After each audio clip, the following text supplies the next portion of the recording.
Salatullah salamullah ala taha rasulillah. Salatullah Alhamdulillah wassalatu wassalamu ala rasulillah wa ala alihi wa sahbihi wa mawalah wa la hawla wa la quwata illa billahi wa ba'du. Alhamdulillah, segala puja dan puji hanya milik Allah subhanahu wa ta'ala. Di siang hari ini kembali kita bisa duduk untuk bertolabul ilmi di Masjid Nidaul Ilmi setelah hampir 2 pekan kita libur karena ada hal, dan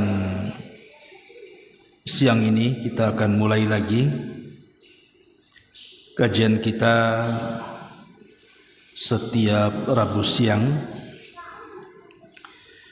dan pembahasan di siang hari ini kita akan membahas tentang ciri-ciri seorang muslim yang baik. Ma'asyiral muslimat yang dimuliakan Allah subhanahu wa ta'ala,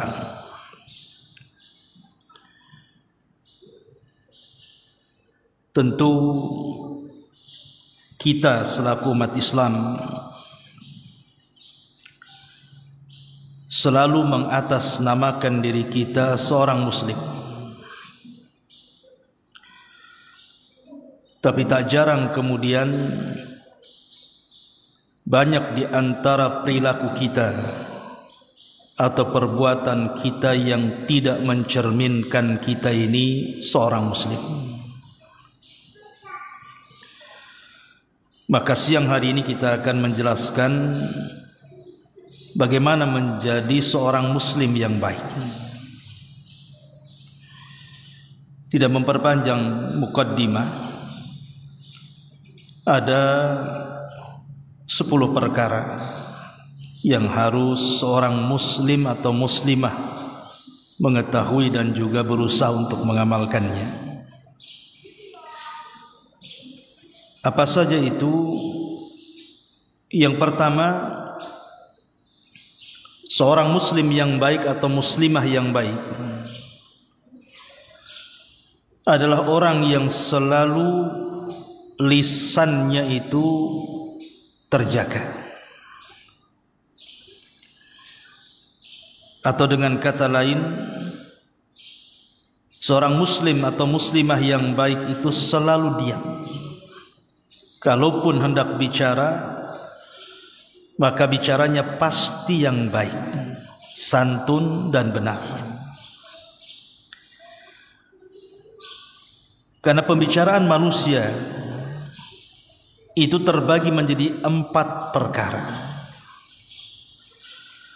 Pertama, ada yang kalau bicara itu isinya dosa 100%.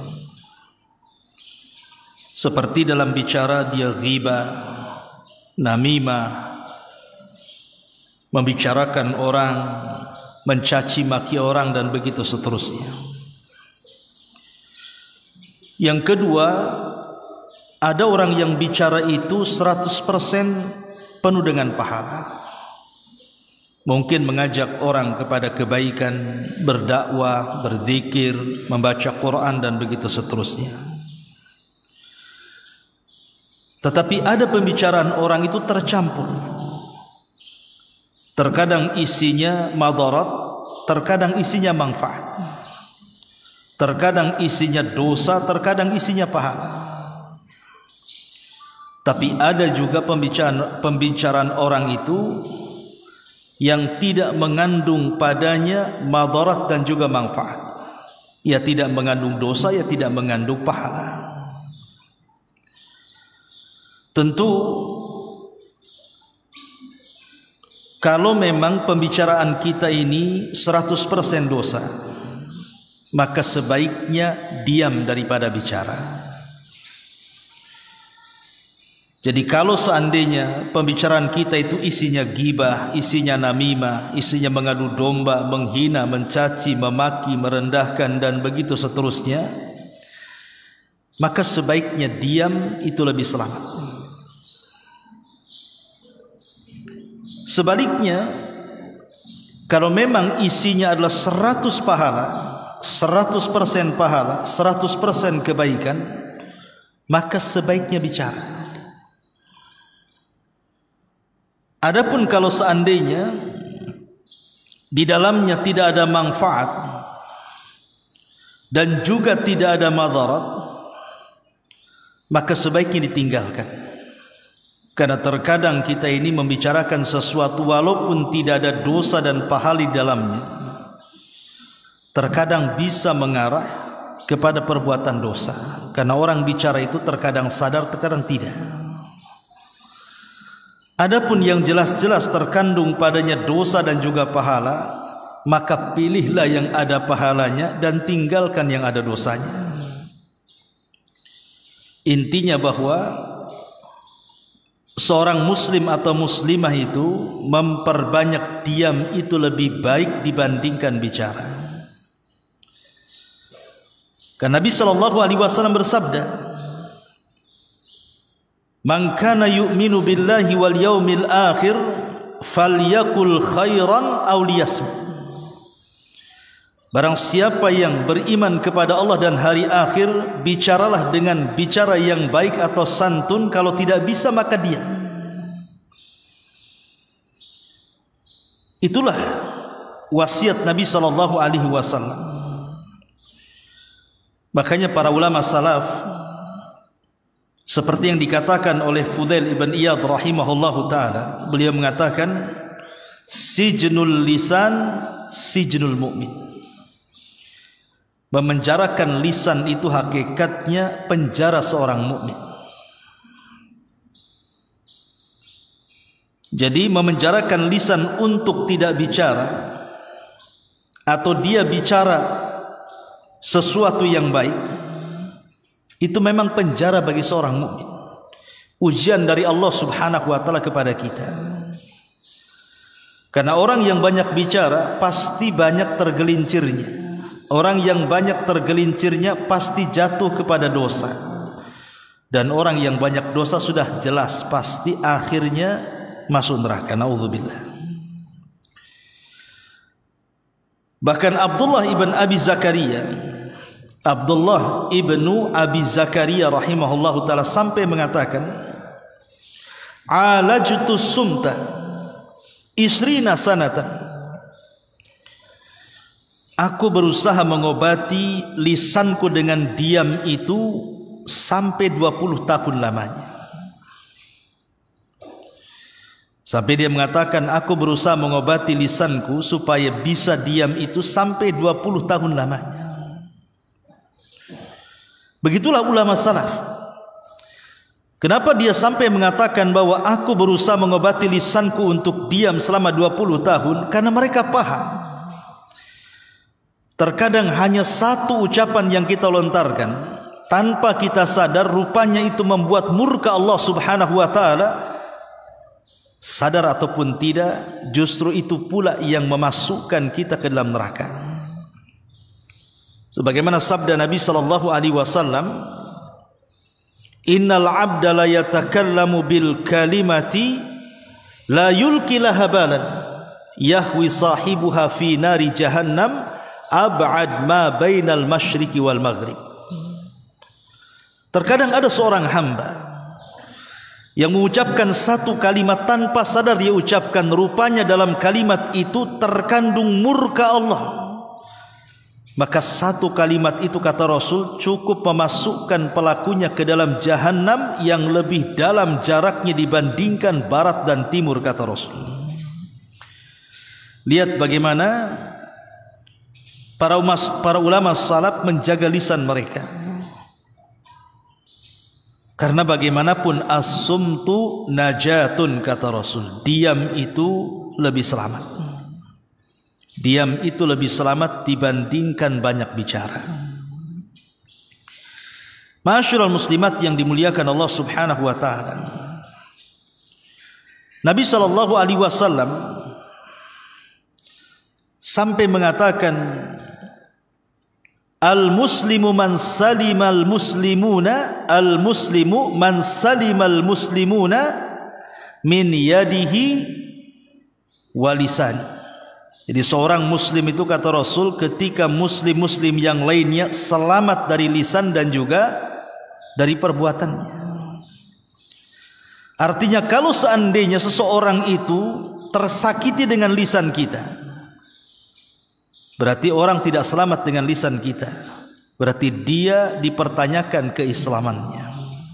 Karena seorang muslim itu, muslim yang lainnya selamat dari lisan kita. Makanya ini hati-hati.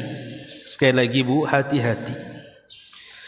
Terkadang hidup di masyarakat ini orang tidak bisa menjaga lisan. Tidak suka dengan orang terkadang mencaci, memaki. Tidak suka dengan tetangga terkadang menggibah dan juga menghina. Terkadang tidak suka dengan orang, bisa tidak tahan lisannya, akhirnya mengucapkan kata-kata yang menjungkirkan dunianya dari akhiratnya. Ma'asyiral muslimat yang dimuliakan Allah Subhanahu wa taala, maka menjaga lisan ini adalah ciri yang pertama dari ciri seorang muslim atau muslimah yang baik. Bicara yang santun, kalau tidak bisa maka diam. Ini yang pertama. Yang kedua, ciri seorang muslim dan muslimah yang baik adalah dia berakhlak dengan akhlakul karimah. Berakhlak dengan akhlakul karimah. Ibu-ibu yang dimuliakan Allah Subhanahu wa taala, akhlak ini ada seagung-agungnya perkara yang bisa mendekatkan kita kepada Allah. Bahkan lebih agung dibandingkan salat sunnah, lebih agung dibandingkan puasa sunnah, dan lebih agung dibandingkan sedekah-sedekah sunnah. Nabi SAW sampai mengatakan, innal mu'min la yudriku bi husni khuluqihi darajatas sa'imil qa'im. Terkadang seorang mukmin dia akan mendapatkan derajat yang paling tinggi di sorga itu, melebihi orang yang berpuasa atau yang salat malam. Dengan cara apa? Dengan cara berakhlak dengan akhlak yang baik. Subhanallah. Jadi ada sorga itu tidak bisa dicapai dengan rajinnya salat malam kita. Ada sorga itu yang tidak bisa dicapai dengan rajinnya puasa sunnah kita. Sekalipun kita salat malam setiap malam, atau sekalipun kita puasa sunnah setiap hari, ada sorga yang tidak bisa dicapai dengan dua ibadah sunnah yang mulia ini, kecuali dengan baiknya akhlak. Contoh umpamanya, ada seorang ibu kalau malam tidak pernah meninggalkan sholat malam. Kalau siang tidak pernah meninggalkan puasa sunnah, baik puasa mutlak ataupun puasa-puasa sunnah yang sudah ditetapkan, seperti Senin Kamis, Ayyamul Bid, puasa Daud atau yang lainnya. Tetapi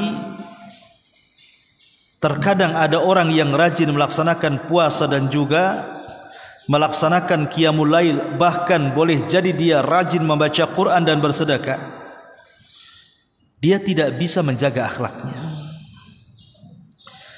Ketika dia tidak bisa menjaga akhlaknya, maka puasa sunnahnya, solat malamnya, sedekahnya, kebaikan dan kebajikannya itu belum tentu memasukkan ia ke dalam sorga. Padahal dia rajin ibadah, kalau dia tinggalkan akhlak dalam kehidupannya. Lihat sebuah hadis Nabi SAW dari Abu Hurairah radhiyallahu an, ketika ada seseorang bertanya kepada Nabi SAW, Rasul, ada seorang ibu yang tidak pernah meninggalkan puasa sunnah, bahkan tidak pernah meninggalkan qiyamul lail, bahkan tidak pernah meninggalkan sedekah dan kebaikan-kebaikan yang lainnya. Tapi ibu ini punya kekurangan, wahai Rasul. Kata Nabi SAW, apa kekurangannya? Maka sahabat mengatakan, walakin tu'dhi jiranaha bilisaniha. Tapi dia enggak punya akhlak, suka menyakiti tetangganya dengan lisannya. Maka Nabi SAW langsung mengatakan, la khaira fiha. Wanita itu tidak punya kebaikan, kata Rasul. Bal hiya min ahlin nar, bal hiya min ahlin nar. Wanita itu layak masuk neraka, wanita itu layak masuk neraka. Lihat, gara-gara tidak punya akhlak, buruk muamalah dengan tetangga, solat malamnya tidak menjamin masuk sorga, puasa sunnahnya tidak bisa menjamin masuk sorga, bahkan sedekah dan kebaikan-kebaikan yang lainnya pun tidak bisa menjamin dia masuk sorga ketika akhlaknya tidak ada. Maka penting akhlak itu. Bahkan Nabi SAW sampai mengatakan, ma min syai'in athqal fi mizanil mu'min yaumal qiyamah min khuluqil hasan. Tidak ada sesuatu bagi seorang mukmin itu yang lebih memberatkan timbangan kelak pada hari kiamat melebihi baiknya akhlak. Sekalipun boleh jadi mungkin ibadah sunnahnya kurang, mungkin ibadah puasa ibu kurang, jarang puasa sunnah, atau mungkin boleh jadi ibu kurang solat malamnya, atau mungkin boleh jadi kurang sedekahnya, atau mungkin boleh jadi kurang baca Qur'annya, kurang berzikirnya, tapi ibu berusaha terus memperbaiki akhlaknya. Akhlak dengan suaminya, akhlak dengan orang tuanya, akhlak dengan anak-anaknya, akhlak dengan tetangganya, akhlak dengan sesama kaum muslimnya, bahkan akhlak kepada binatang sekalipun. Maka justru orang yang mempertahankan akhlak yang baik, walaupun dia kekurangan daripada solat sunnah, puasa sunnah, sedekah sunnah dan yang lainnya, tapi akhlak ini bisa menjadikan seseorang masuk ke dalam surga. Maka seorang muslim dan muslimah yang baik adalah orang yang senantiasa berusaha berakhlak. Seperti apa akhlak itu? Ya tentu kalau kita bicara tentang akhlak, bu, akhlak itu luas. Kelembutan adalah akhlak, kedermawanan adalah akhlak, kebaikan adalah akhlak, mudah memaafkan adalah akhlak, kesabaran adalah akhlak, bahkan istiqomah adalah akhlak, keadilan adalah akhlak, kejujuran juga akhlak, bahkan al-wafa. Wafa itu artinya membalas kebaikan orang dengan kebaikan yang jauh lebih besar adalah akhlak. Seseorang yang amanah adalah akhlak. Seseorang yang lebih mendahulukan orang lain adalah akhlak. Seseorang yang penuh dengan rahmat kasih sayang adalah akhlak. Seseorang yang menjaga kehormatannya adalah akhlak. Seseorang yang tawadu, rendah hati adalah akhlak. Orang yang zuhud akhlak. Orang yang lapang dada adalah akhlak, pemberani adalah akhlak, ikhlas adalah akhlak, macam-macam bentuk akhlak itu. Tetapi Al-Imam Ibn Taimiyah rahimahullahu ta'ala dalam fatwanya, dan juga dinukilkan oleh Al-Imam Ibnul Qayyim muridnya dalam kitabnya Madarijus Salikin, beliau mengatakan bahwa baiknya akhlak itu ada di 4 perkara. Jadi puncak baiknya akhlak seseorang itu ada di 4 perkara. Kalau ibu bisa melaksanakan 4 perkara ini, maka ibu di puncak akhlak. Pertama, as-sabru, sabar. Ibu bisa sabar. Sabar untuk tidak menyakiti orang, atau sabar ketika disakiti orang. Yang kedua, al-iffah, mampu menjaga kehormatan. Ibu bisa menjaga kehormatan ibu di hadapan manusia. menjaga kehormatan suami di hadapan manusia, menjaga kehormatan keluarga di hadapan manusia. Kemudian yang ketiga, asy-syaja'ah, keberanian. Berani menyampaikan yang benar, berani mengakui kesalahan, dan begitu seterusnya. Termasuk yang keempat, al-adlu, keadilan. Tidak suka dengan kezaliman, dia suka dengan keadilan. Maka orang yang bisa melakukan 4 perkara, kata Syekhul Islam Ibn Taimiyah dan juga Imam Ibnul Qayyim rahimahullahu ta'ala, dia bisa sabar, dia bisa menjaga kehormatan, dia pun pemberani dan juga menegakkan keadilan dan menjauhi kezaliman, maka dia berada di puncak akhlak yang tinggi. Ma'asyiral muslimat yang dimuliakan Allah Subhanahu wa taala, ini yang kedua. Seorang muslim dan muslimah yang baik adalah seseorang yang berusaha untuk menjaga akhlaknya. Yang ketiga, tidak suka dipuji. Tidak suka dipuji atau mencari pujian. Karena banyak di antara manusia ini, saya, ibu atau siapapun lah, terkadang kita ini suka dengan pujian orang, kan Bu? Siapa yang tidak suka dipuji? Karena tabiat manusia tidak suka dicela. Kalau bisa itu dia ingin disanjung, dipuja, dipuji, dielu-elukan, ditinggi-tinggikan, dimulia-muliakan, dan begitu seterusnya. Itu tabiat manusia. Tapi ketahuilah bahwa orang yang suka memuji dan orang yang dipuji itu dua-duanya berada di tingkat kebahayaan. Berbahaya, Bu. Baik ibu posisinya yang memuji atau ibu posisinya yang dipuji, dua-duanya bahaya. Pertama, orang yang memuji. Terkadang ada orang-orang yang memuji itu sampai kebablasan sehingga dia berdusta. Ya kan, Bu? Terkadang kita memuji orang karena kelebihan, melampaui batas, kebablasan mungkin bahasa kitanya. Terkadang ketika kita memuji ini, saking ingin menjilat orang yang kita puji, sampai berdusta dia. Naudzubillah. Ya. Ataupun sampai kepada tingkat riya. Mungkin dia ingin memuji atasannya, dia ingin memuji orang-orang yang dipandang menurut pandangannya. Terkadang sampai ke tingkat riya. Karena kita ingin dapat penilaian dari pujian kita kepada dia. Ataupun terkadang memuji ini bisa menjadikan seseorang munafik, Bu. Terkadang lain yang diucapkan, lain pula yang ada pada hati. Atau boleh jadi dia mengucapkan sesuatu yang tidak ada faktanya.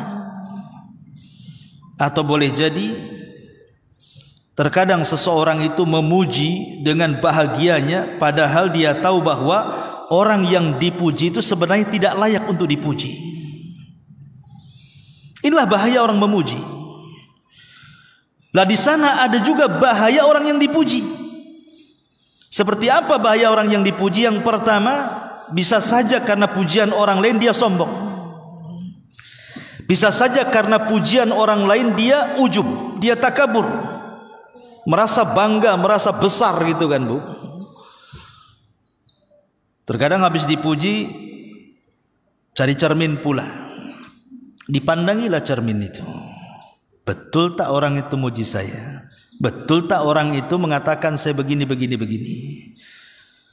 Jadi tumbuh akhirnya sombong ataupun ujub, ataupun boleh jadi dia lupa diri, lupa siapa dia. Dan ini bahaya. Makanya seorang muslim dan muslimah yang baik itu adalah orang yang senantiasa menjaga hatinya. Di mana seorang muslim dan muslimah yang baik itu tidak akan merubah hatinya. Maknanya baik dia dipuji ataupun dicela sama saja hatinya. Anda mau mencela saya, ya hati saya seperti ini. Anda memuji saya, ya hati saya seperti ini. Tidak pernah berubah. Itulah seorang muslim dan muslimah yang baik. Jangan tergiur dengan pujian. dan jangan terpengaruh dengan cacian. Jangan sampai hati kita tergiur dengan pujian atau tersakiti dengan cacian. Ucapan manusia anggaplah seperti debu yang berhembus di depan kita. Kal ghubar, seperti debu.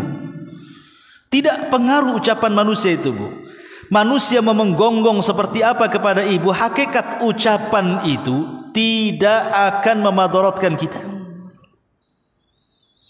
Ucapan itu menjadi madarat kalau kita masukkan ke dalam hati, Bu. Ucapan manusia itu akan memadaratkan kita kalau ibu tampung di hati. Tapi kalau ibu tidak menampung ucapan manusia, baik berupa pujian atau celaan, bahasanya masuk dari telinga kanan keluar ke telinga kiri, atau boleh jadi mungkin masuk ke telinga kanan tidak sempat masuk ke telinga kiri karena mental, maka orang ini tidak akan terpengaruh dengan ucapan, baik ucapan itu dalam bentuk celaan atau pujian. Karena ingat, seorang muslim tidak akan berubah hatinya. Maka akhlak seorang muslim, jangan suka ingin dipuji. Jangan suka ingin dipuji. Karena siapa yang mencari pujian kemudian dia tidak dapat pujian, maka dia akan sakit hati. Contoh, Bu, ibu berbuat baik. Anggaplah sedekah. Seseorang bersedekah. Mungkin ibu sedekah ke tempat saya untuk pembangunan pesantren. Sedekah 1 juta dengan harapan saya memuji ibu. Ketika tiba-tiba saya tidak memuji, saya kira ibu akan sakit hati. Percuma saya sumbang 1 juta, Ustadz, tak ada tuh cerita-cerita ya, minimalnya terima kasih atau apa gitu kan. Kok diam saja? Padahal Aisyah radhiyallahu anha itu kalau dia berinfak, Bu, dia tidak mau mendengar ucapan terima kasih dari orang yang diberinya. Jadi kalau dia memberi itu langsung menutup pintu, Bu, karena dia niatkan pemberian itu karena Allah, bukan menunggu doa orang yang diberi. Itulah Aisyah ummul mukminin radhiyallahu anha. Maka akhlak seorang muslim dan muslimah yang baik adalah dia tidak suka dipuji. Nabi sallallahu alaihi wasallam dalam sebuah hadis mengatakan, "Idza kana al-muslimu idza kana mukhalitan lin-nas wa yasbiru ala adahum khairun minal muslimi alladzi la yukhalitun nas wa la yasbir ala adahum." Seorang muslim apabila dia bersosial dengan manusia, bergaul dengan manusia, kemudian sabar dengan ujian manusia. Mungkin orang itu tidak ada yang memuji ibu ketika ibu berbuat baik, bahkan justru dicela, tapi dia sabar.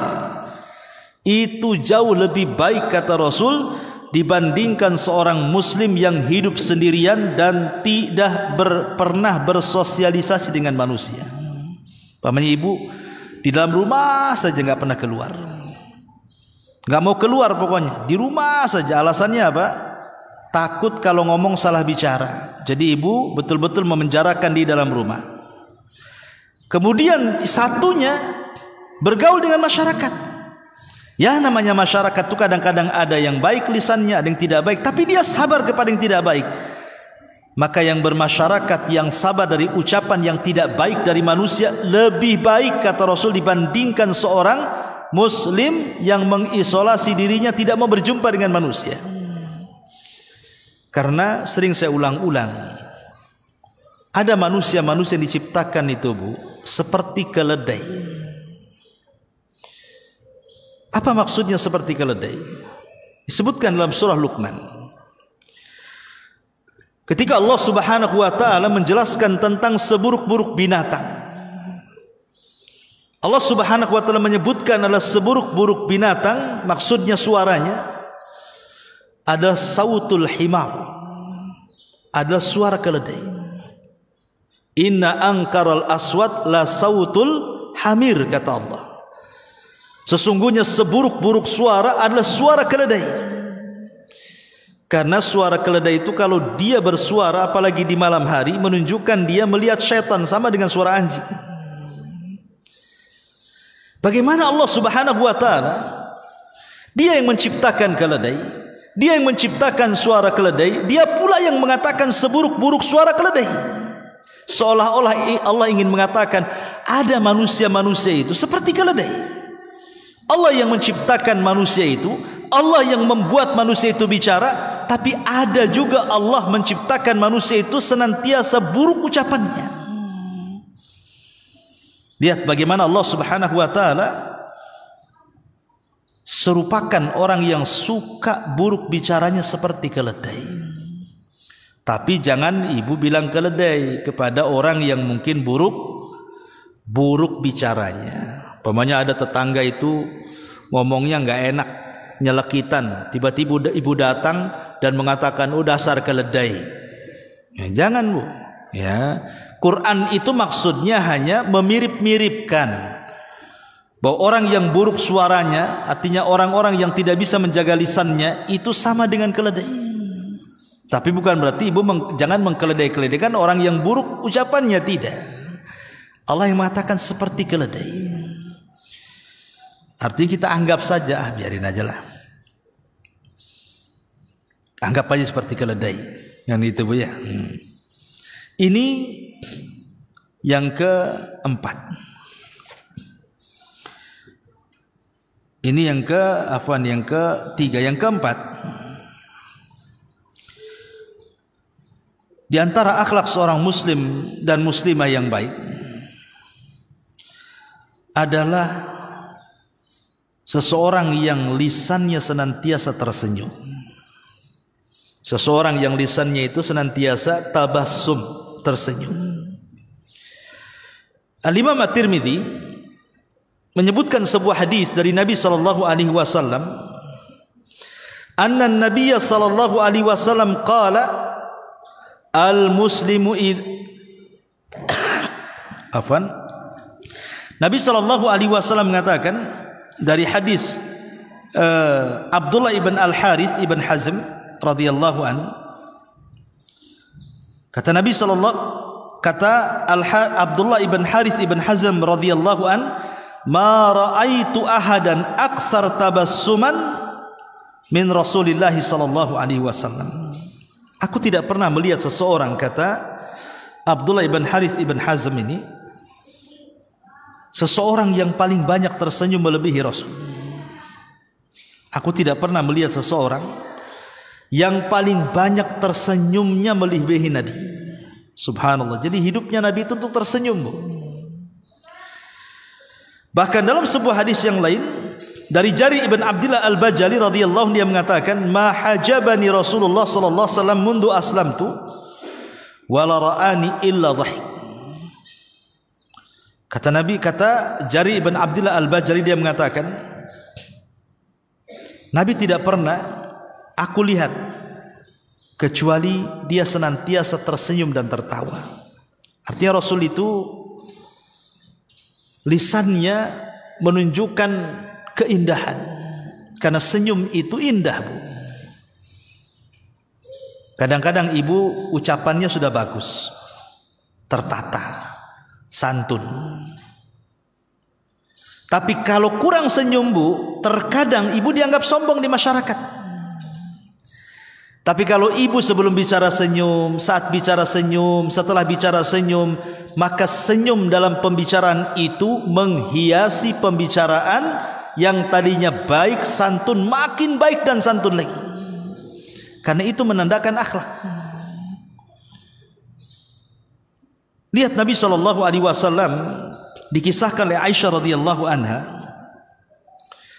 Jadi satu hari Nabi sedang safar. Ketika sedang safar, Rasul kebetulan dengan Aisyah. Maka Rasul meminta pasukan untuk duluan, dan Rasul berjalan berdua dengan Aisyah di belakang.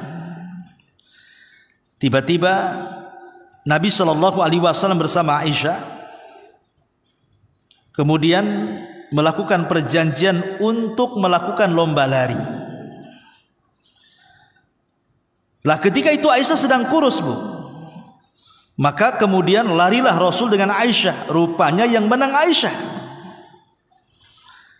Tapi setelah waktu berlalu, Aisyah pun kemudian sudah tidak kurus lagi.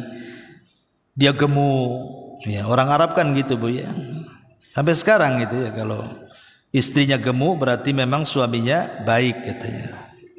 Berarti suka ngasih makan. Ya, Bu, ya. Tapi kalau orang Batam beda.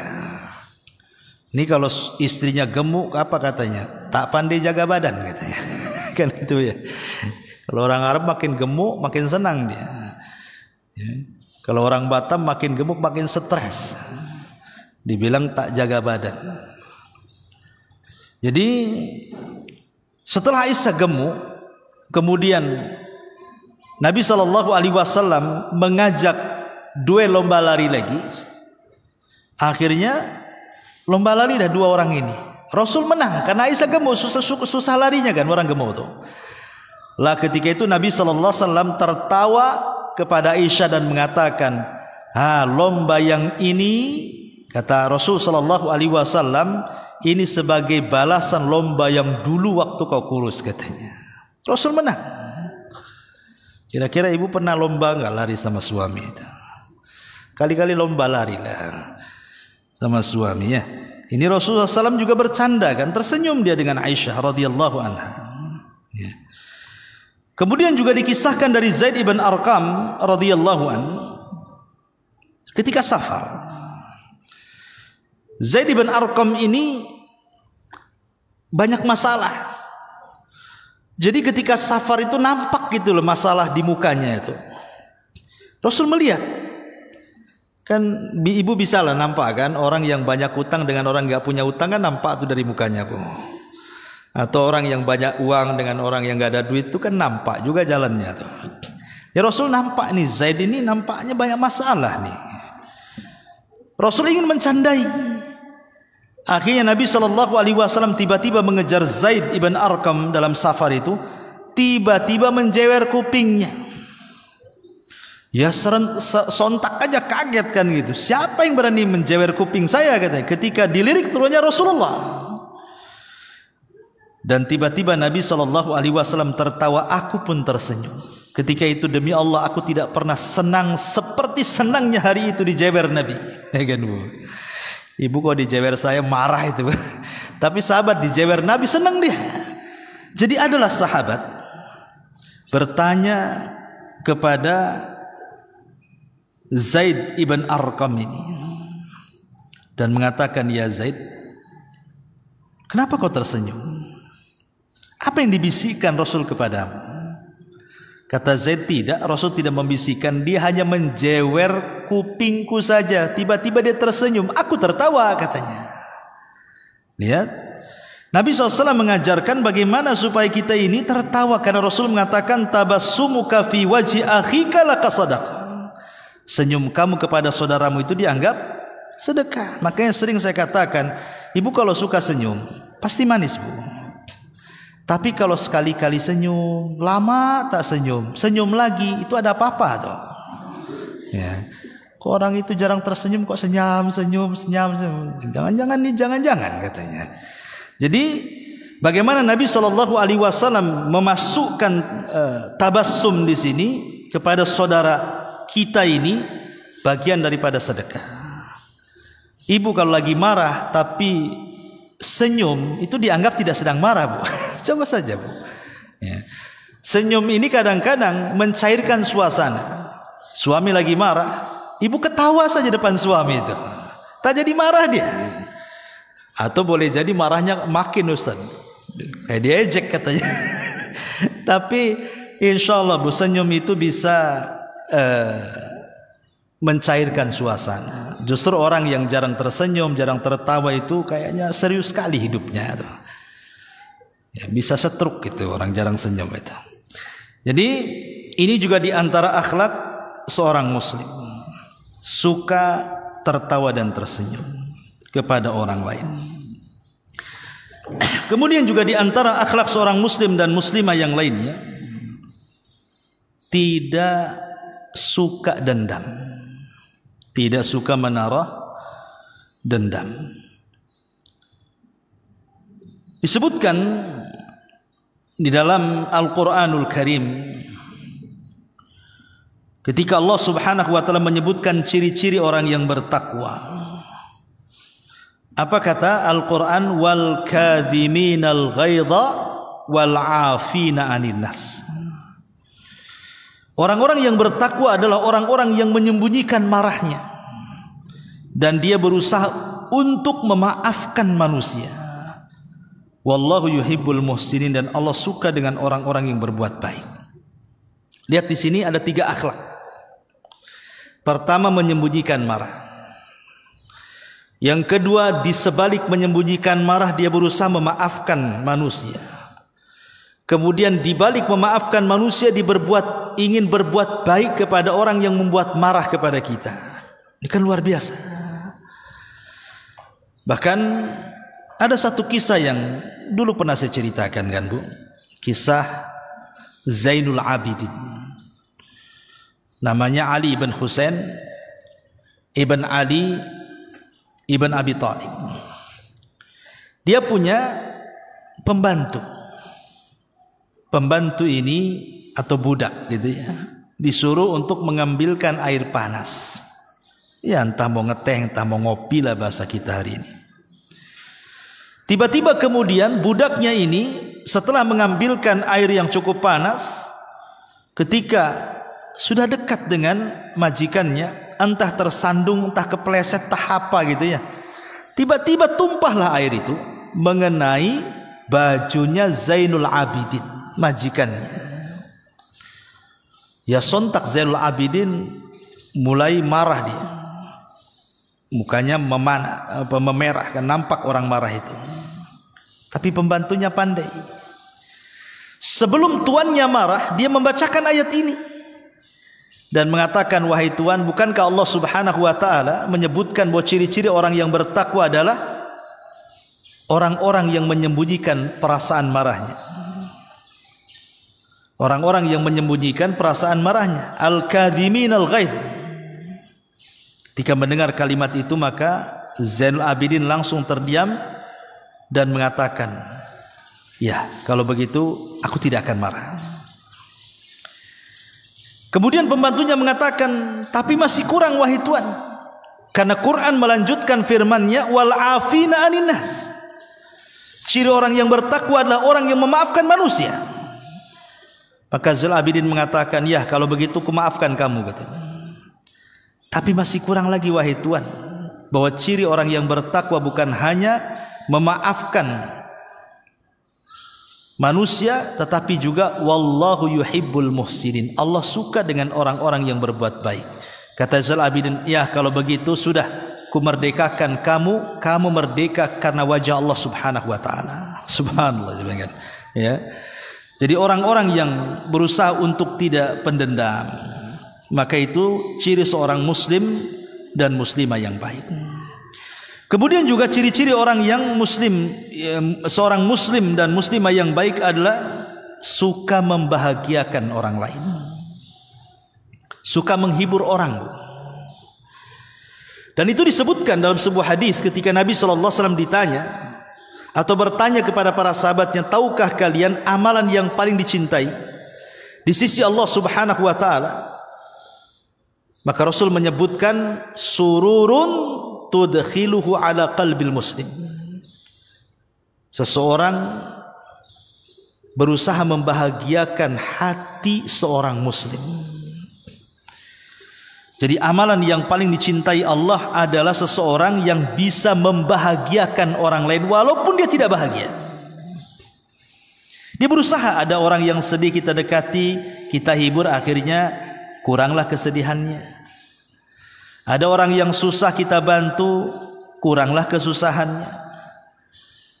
Ada orang-orang yang sedang galau, sedang stres, kita datangi, kemudian kita ajak bicara, kita hibur, akhirnya kurang stresnya.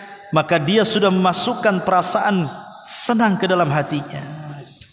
Maka orang-orang yang suka gitu ya Membahagiakan orang baik dengan senyum kita, membahagiakan orang baik dengan tangan kita membantu sehingga bahagia orang, baik dengan nasihat dan wejangan kita akhirnya orang bahagia dan tenang. Apapun caranya, yang jelas kita bahagiakan orang. Walaupun terkadang kita mungkin kurang bahagia, tapi kita berusaha membahagiakan orang, maka ini amalan terbaik. Kata Nabi SAW, ini amalan terbaik yang sangat dicintai Allah Subhanahu wa ta'ala. Tapi sebaliknya, Bu, ada manusia-manusia itu tidak pernah menyenangkan orang. Terkadang lisannya nyakiti saja kerjanya. Terkadang lisannya itu membuat orang terluka, membuat orang dendam, membuat orang sakit hati. Saya itu ada seseorang, Bu, istrinya itu suka kali tuh kalau ngomong gak enak, tapi cepat minta maaf. Jadi dia cerita, Ustaz, saya ini punya istri kalau ngomong itu nyelekit, tapi cepat dia kalau minta maaf itu. Itulah kelebihannya katanya. Kalau ngomong wak tahu-tahu minta maaf gitu saja. Gimana istri saya itu, kata. Ya, terus saya tanya, setelah dia minta maaf, lega enggak hatimu tuh? Ya enggak lah, Ustaz. Karena omongannya lebih pedas dibandingkan maafnya, katanya. Kadang ada orang itu, Bu, ngomong pok sama orang, dia nggak tahu hati orang itu sakit atau enggak. Walaupun ujung-ujungnya minta maaf, percuma minta maafnya, Bu, kalau seandainya kata-kata kita sudah membuat luka hati dia.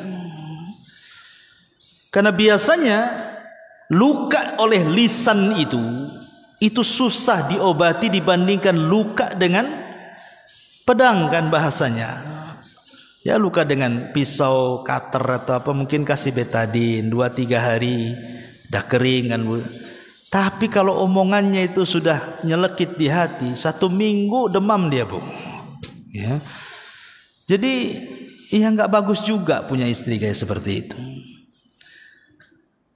Ya, mungkin kelebihannya dia minta maaf.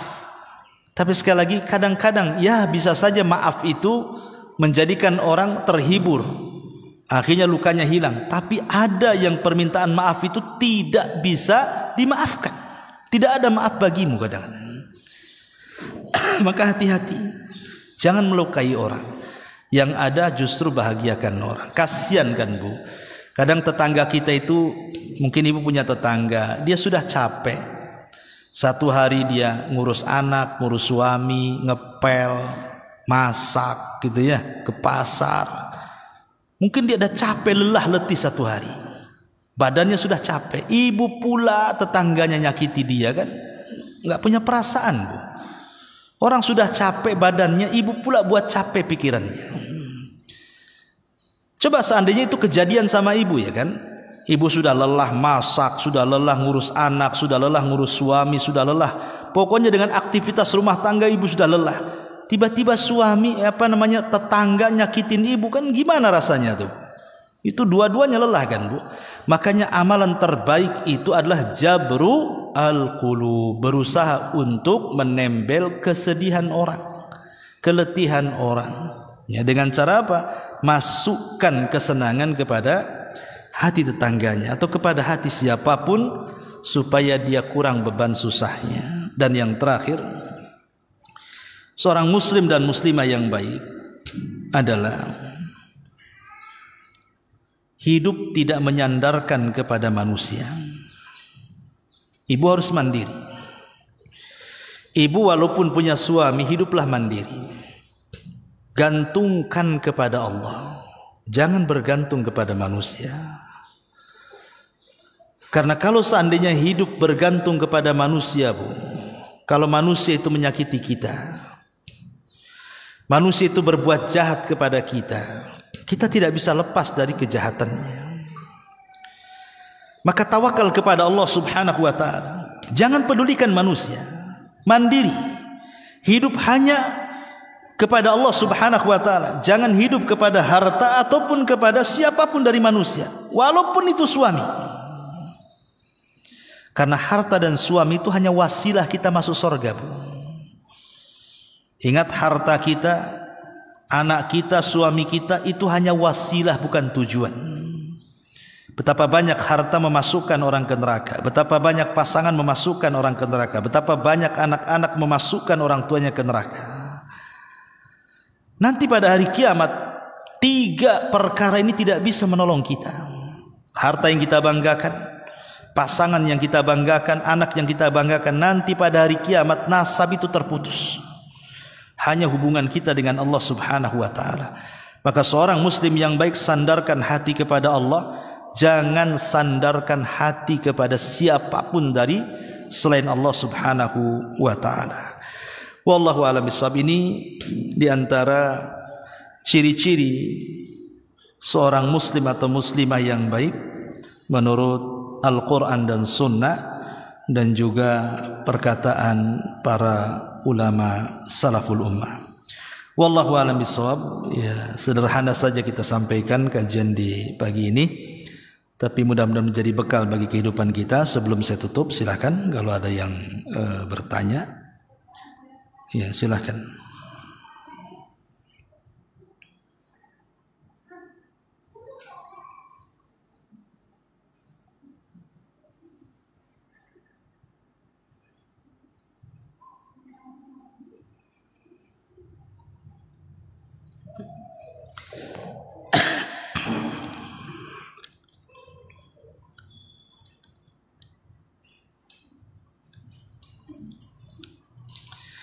Assalamualaikum Ustaz. Waalaikumsalam. Bagaimana kalau suami kita yang suka memuji kita, istri, terus kadang suka melayang-layang perasaan ini? Apakah pujian suami terhadap istri termasuk nantinya buat kita ujub dan sombong? Ya, gini Bu ya. Kita kenal dalam dunia perdukunan Bu, itu disebut sihir.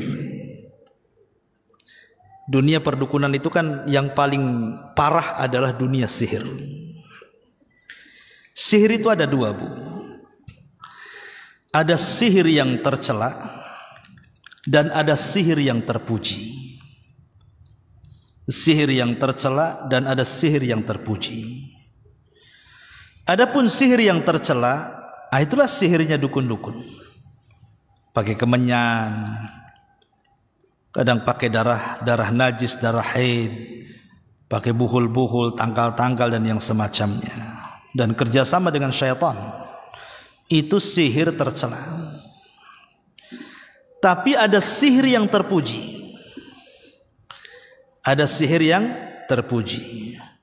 Itulah yang disebut dengan sihir kalam, sihir ucapan, sihir ucapan dan sihir pendengaran.